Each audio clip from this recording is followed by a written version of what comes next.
matches, but the others haven't decided because that's not going to another 2 days or 3.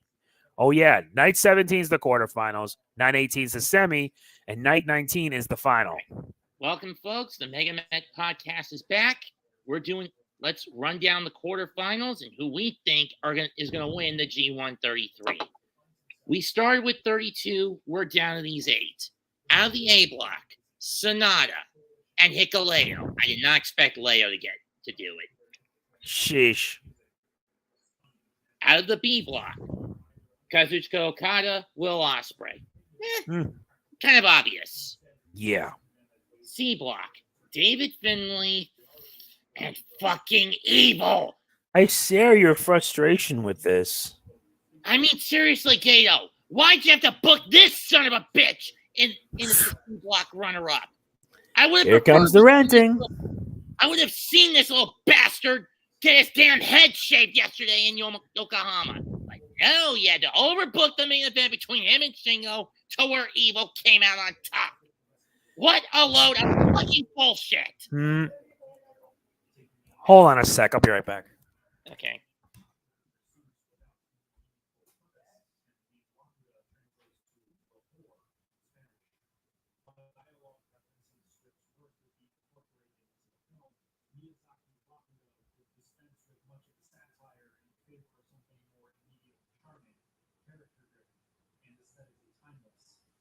I mean, seriously, Gato.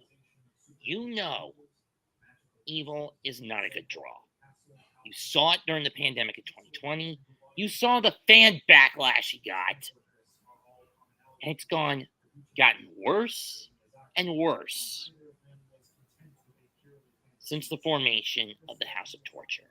It's been shortcut after shortcut after shortcut after shortcut with this pile of shit. You should really have Finlay put the pressure on. If he doesn't win the G1, one in the event Finlay should fall, cut him. Or better yet, if Evil, do what you did to Evil in 2020. Have him beat the champ in the G1, and then get a title shot, and then have Finlay screw him from at Power Struggle in the same way you had Jay White do it in 2020.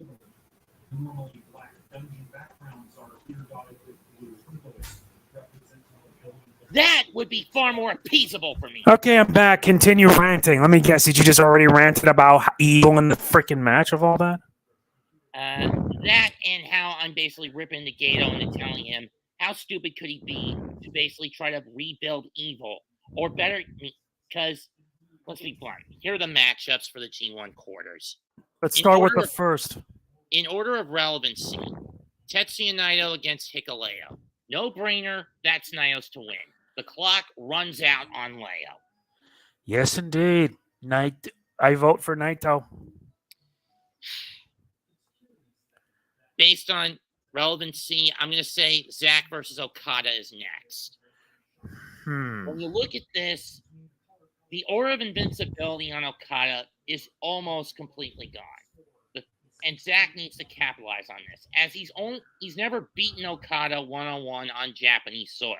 He's beaten him once before, but it was on British soil, and not when Okada was in the right mind frame. Yep. Back in 2018. It would be full vindication for Zack if he wins this. But something tells me he's not going to.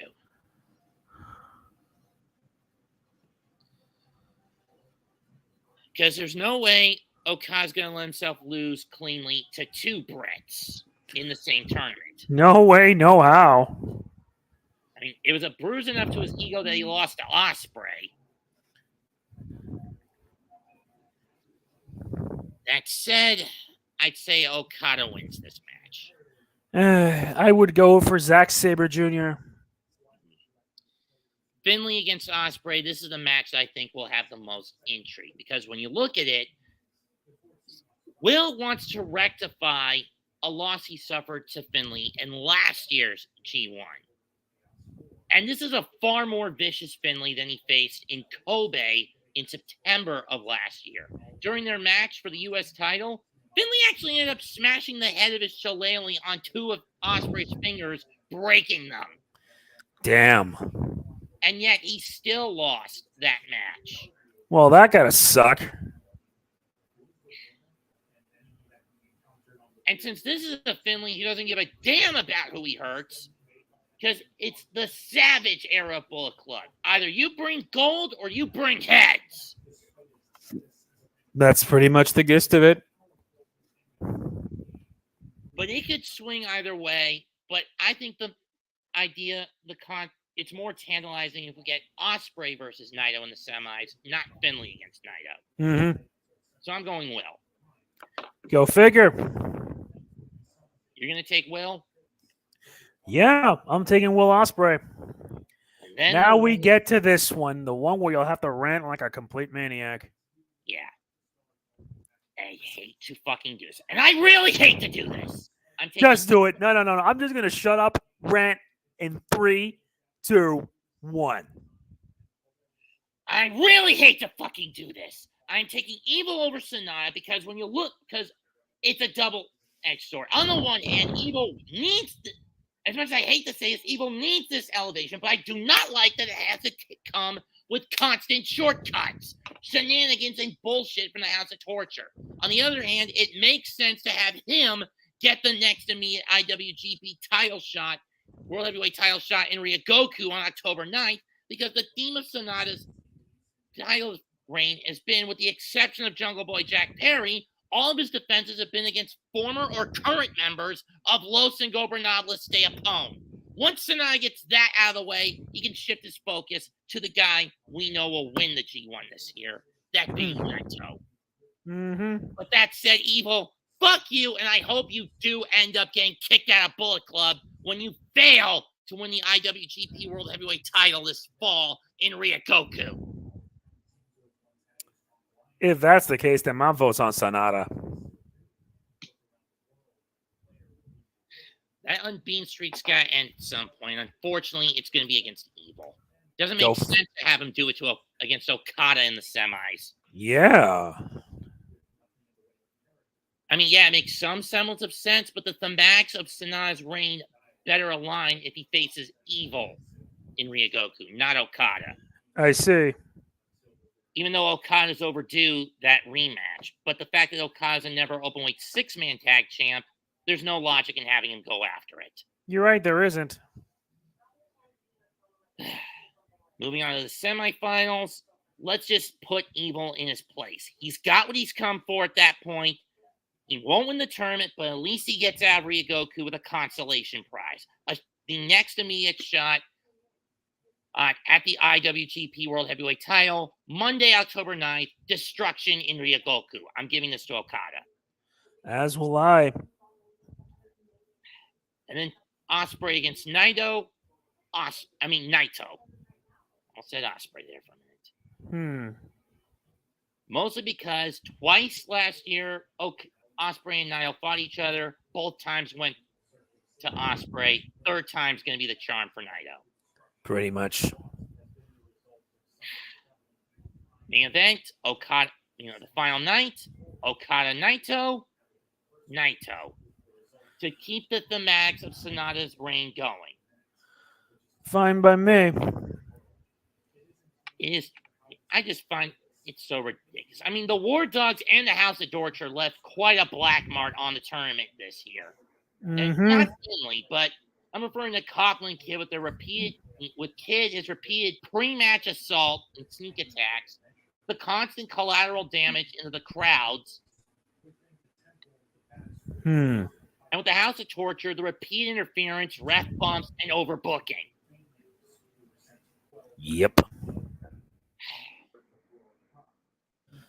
I mean, don't get me wrong. It's a really good tournament. I like the concept of 4 blocks of 8 and 20-minute time limits that add the sense of urgency in every block match.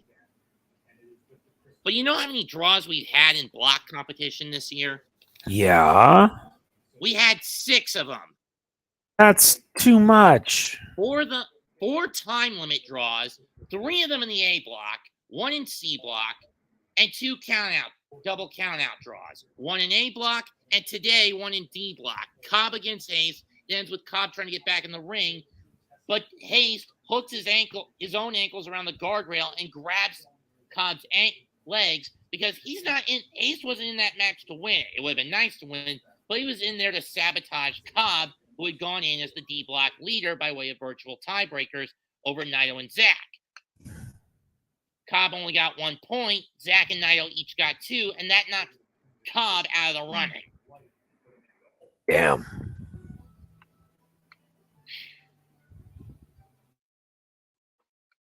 And once this tournament's over, I can Just damn. Once this tournament's over, I'm going to shift my attention to Noah and the N1 victory, which is going on right now.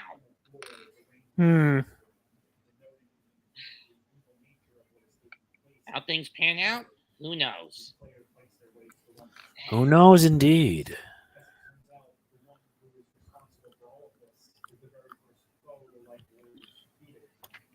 Anyway, folks, sorry if this one's a little short, but we're at It's not that long either way. Besides, we already know what's about to happen. I'm just saying that it's just that we're right at the home stretch, and just figured if we could do a little revisionist pick of the quarters. Fair enough. Anyway, folks, that's it for tonight. Leave a comment, smash the like, and sub to both our channels. This is MegamanNG and Mets 220 and MegamanNG signing out. We must bid you adieu. Goodbye and good night. Bang. Yes, indeed. And cut.